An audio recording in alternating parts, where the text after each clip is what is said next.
জয় হিন্দ, জয় Bharat. All driver association থেকে আমি বলছি অয়ন্দে 2266 গাড়ি। এই যে আমাদের বেলেঘাটার ফাঁকা বিলে এই যে স্পিড লিমিট নিয়ে বসে আছে, এখানে আমাকে বলেছে গাড়িটা দাঁড় করা, আমি গাড়ি সাইড করছি। তার আগে এই যে দাদা কনস্টেবল, তার আগে গিয়ে আমার ছবি তুলছে, আমার ছবি তুলছে। ফোন নিচ্ছেন কেন?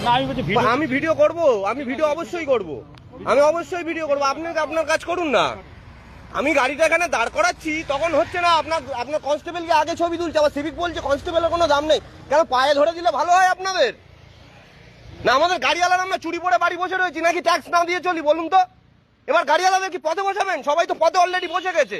কি করবে এবার? ড্রাইভাররা কি রাস্তায় ঝুলে পড়বে গাড়িতে দড়ি বেঁধে গলায়? কি বলতে চাইছেন আপনারা? গাড়িটা সাইড করছে, উনি কি আগে দিয়ে ছবি তুললো কেন? আমি কি চুরি করে রেখে দিয়েছি? না ট্যাক্স না দিয়ে চালাই?